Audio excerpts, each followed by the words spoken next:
Okay, lots of hype about Strange New Worlds. The last one, huh? For now, there's a new movie and a new show, both on the way already, possibly more yet to be announced. But yeah, as of this conversation, Strange New Worlds is the latest installment. Well, let's talk about it. What are we dealing with here? So, when we talked about Season 2 of Discovery, I explained how USS Discovery was assigned to assist the USS Enterprise. Since Enterprise was disabled and Discovery had only an acting captain, Starfleet ordered Enterprise's CEO to assume command of Discovery until Enterprise was repaired. And the time period was like 10 years before TOS, right? Yep, so the captain was Christopher Pike, and we'll get to him and the rest, but let's first talk about the production. Because believe it or not, this spin-off wasn't originally part of Alex Kurtzman's 2018 initiative. For real?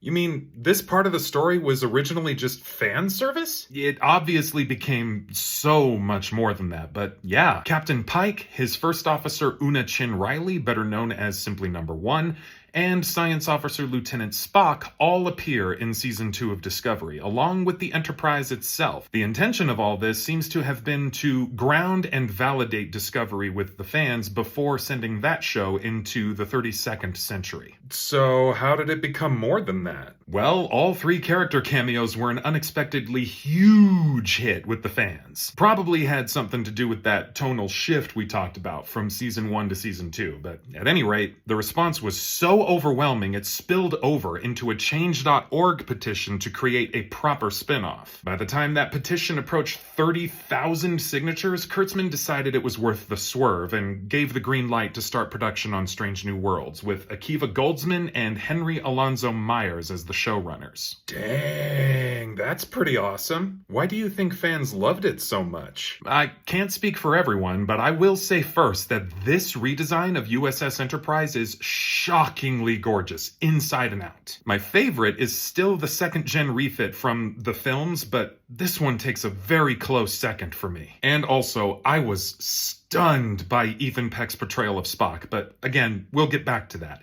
The greatest surprise for me was Anson Mount's portrayal of Chris Pike. Interesting. Why? To understand my answer, you need to know the significance of this character, because you see, Kirk wasn't in the original TOS pilot. Pike was. What? Yep, and so was Number 1, but that original pilot was fighting a few uphill battles simultaneously, chief among them casting the captain. They auditioned dozens of actors, including William Shatner himself, before ultimately landing on Jeffrey Hunter, but Hunter had recently broken out as a major film star and saw low-budget sci-fi television as beneath him, even though he liked Star Trek as a concept. After the pilot was filmed, negotiations broke down for a number of contested reasons, and Hunter backed out. There were also several other adjustments being forced at the same time, so they ultimately decided to film an entirely new pilot with an entirely different captain. That's how we got William Shatner as James Tiberius Kirk. Wait, so the Pike character was the very first canonical starship captain in all of Star Trek? No pressure, huh? Yeah, and Mount wasn't the first to reprise the character either. Bruce Greenwood performed very well as Pike in the reboot, but was too old to carry it over to the new show. Anson Mount, meanwhile, had just recently become a TV star, having gotten the lead role on AMC's Western drama Hell on Wheels. Side note, that show also starred Cole Meany, who played Miles O'Brien in TNG and DS9. Anyway, when the studio offered Mount the role, they already knew he'd take it, even though they didn't actually tell him that the role was Chris Pike. They were that confident and didn't tell him? Why not? You gotta understand, Anson Mount is a lifer Trekkie. He started as a kid, just like me. And he'd actually seen Jeffrey Hunter's performance as Pike, since footage from the original pilot was reused for a later episode. He's known for his whole life that Pike was Kirk's predecessor, so I suspect that the studio, having known Mount was a diehard fan, probably just wanted to surprise him in person, which they did do. And by Mount's own account, his reaction to learning he'd actually landed Pike was epic. He could hardly contain his excitement and his trepidation which is really perfect for the character if you think about it, always balancing exuberance with caution. But he really lost his mind when he found out his 10-episode cameo had become a full spin-off series. Oh, I'll bet he must have been over the moon. Oh, he was, and he told social media all about it, just gushing to all the fans about how their reception of his performance was something he considered a once-in-a-lifetime gift. His elation was contagious, and suddenly people were chomping at the bit for this new show. It was a level of hype I don't think has any precedent in the entire franchise, besides maybe TNG or Picard. Well, obviously, but for the newest captain to be known for his fandom? I just love all of that, dude. But especially considering how it wasn't originally planned, how is the show, really? It's a blast.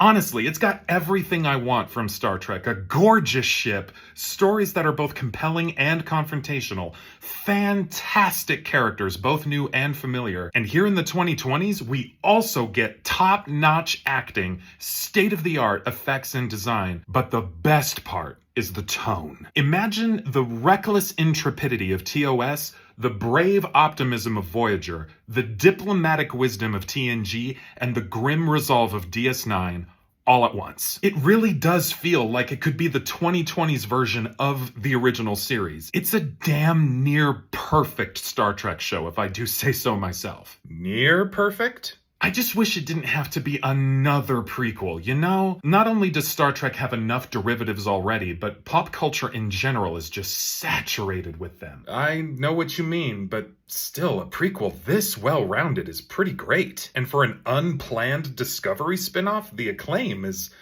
kind of a shock. Are there any other TOS characters reprised here? Spoiler alert. Yes, there are. Well, in addition to Pike and Spock, we got Rebecca Romijn as Una Chin Riley /1, Celia Rose Gooding as Nyota Uhura, Jess Bush as Christine Chappell, Babs Olusanmakun as Dr. Joseph Mbenga, Gia Sandhu as T'Pring, and Martin Quinn as Montgomery Scott. But I should add, Scotty doesn't appear until late in season 2. I can just hear certain corners of the internet buzzing with excitement. Now, I'm really curious about the central theme that this show confronts, because you did say it was confrontational. In true Star Trek form, yes it is, but so far I haven't been able to really identify a singular theme that the show itself revolves around. Instead, this show appears to divvy up the confrontations among the main characters, who are each wrestling something uniquely applicable to themselves. Captain Pike, for example, is wrestling with fatalism, the idea that certain aspects of the future are impossible to change even if known ahead of time. And he's trying to grasp the implications that idea has for the importance of human choices. Just know that to understand why he's struggling with that, you have to see season 2 of Discovery. Noted.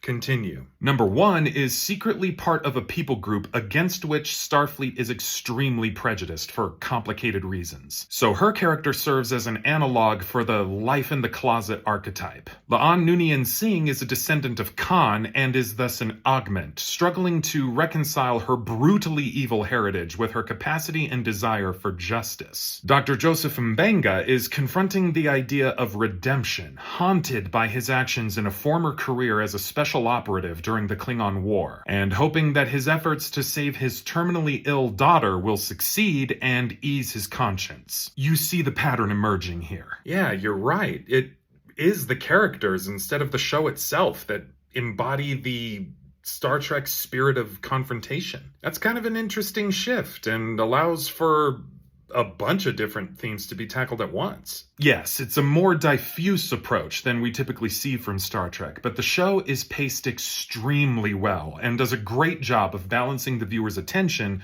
across the different story arcs. So it's certainly a lot to track, but it never quite becomes disorienting. Fantastic. Just tell me that this show actually is continuing to air for sure. Oh yes, very much so. Season 3 was delayed by the recent guild strikes, but production just wrapped very recently, so it's in post-production now and is set to air sometime in 2025. Okay, cool.